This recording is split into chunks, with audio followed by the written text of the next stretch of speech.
Satpam sudah diberikan legalitas menggunakan seragam sama dengan Polri. Seragamnya ini apakah sama kepangkatannya? Lalu siapa yang boleh menggunakan seragam tersebut? Ada batasan usia atau tidak? Ada persyaratan khusus atau tidak? Dan bagaimana penerimaan masyarakat umumnya? Dan ada tidak peraturan-peraturannya? Nah, selama ini yang sedang kita perjuangkan dengan bersama-sama teman ini dari asosiasi, skala dan struktur upah.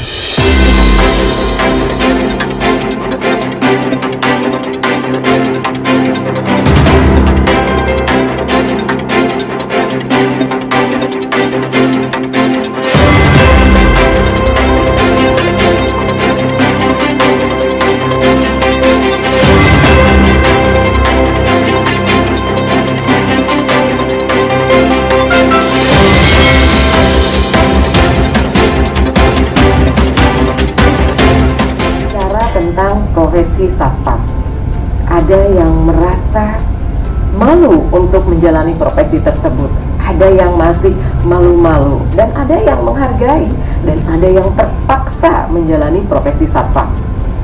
Anda tidak perlu malu lagi dengan profesi Satpam. Kenapa?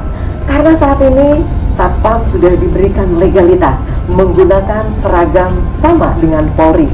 Seragamnya ini apakah sama kepangkatannya? Lalu siapa yang boleh menggunakan seragam tersebut? Ada batasan usia atau tidak? Ada persyaratan khusus atau tidak? Dan bagaimana penerimaan masyarakat umumnya? Dan ada tidak peraturan-peraturannya? Terima kasih, Pak. Jadi secara substansi di Perpol 4 tentang PAM Swakarsa itu di situ mengatur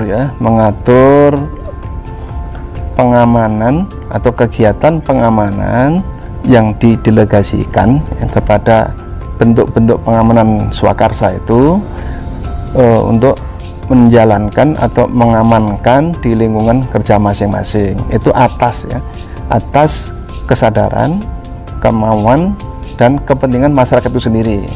Polri mengukuhkan mereka. Perpol 4 ini itu dibalik itu ada pemuliaan profesi Satpam. Nah, Satpam menjadi profesi, ya. Satuan atau kelompok profesi pengemban fungsi kepolisian terbatas, ya, yang menjalankan fungsi kepolisian terbatas tadi itu. Nah, dari situlah Polri secara teknis melakukan pembinaan, mulai dari proses rekrutmen, kemudian pelatihan. Pelatihan ini bisa diselenggarakan oleh Polri, juga bisa diselenggarakan oleh BUJP. Wah, anggota Satpam itu yang penting harus sehat jasmani dan rohani, itu harus. Kemudian tinggi badan juga nggak terlalu beda jauh dengan anggota Polri, karena dia kan pengemban fungsi kepolisian. Ada tinggi badan minimal, misalnya yang perempuan 155, yang lagi 160, sehingga dari performan itu kelihatan. Kemudian yang penting lagi, Polri juga menyiapkan desain kurikulum dan bahan pelajaran. Itu membentuk kompetensi.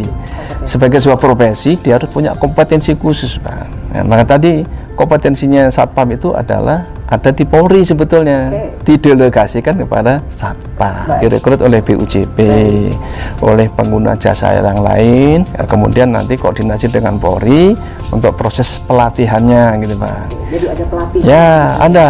Yang profesi, Pak. Profesi harus punya kompetensi. Nyambung lagi yang tadi masalah kompetensi, Pak, ya. Polri tadi menyiapkan regulasi tentang kurikulum, kemudian bahan pelajaran, bahan ajarnya, instrukturnya, kemudian proses pelatihan. Dengan kurikulum tadi selesai dan dia dinilai bisa menyelesaikan program pelatihan tadi itu, nah, kemudian kepada yang bersangkutan diberikan ijazah sebagai tanda lulus pelatihan. Nah, itu tidak berhenti sampai di sana. Dia dari situ tuh belum bisa belum mendapatkan kewenangan kepolisian terbatas tadi.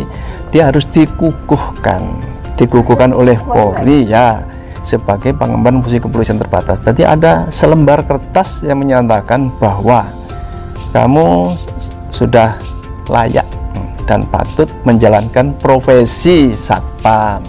Nah, itu di situ nanti akan tertulis kepangkatan dia.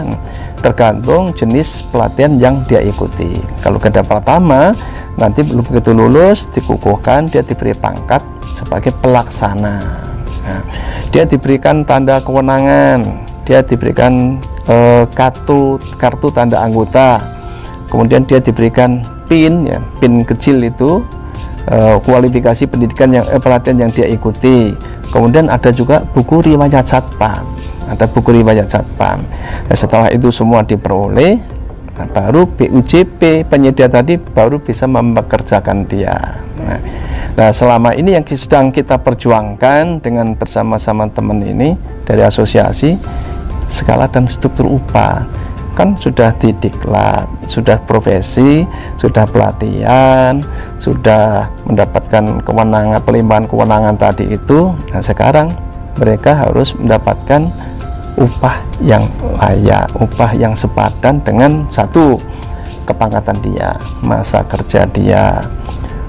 Kemudian kalau dia sudah sertifikasi itu mestinya lebih, nanti dia masuk kelompok skala di struktur mana, termasuk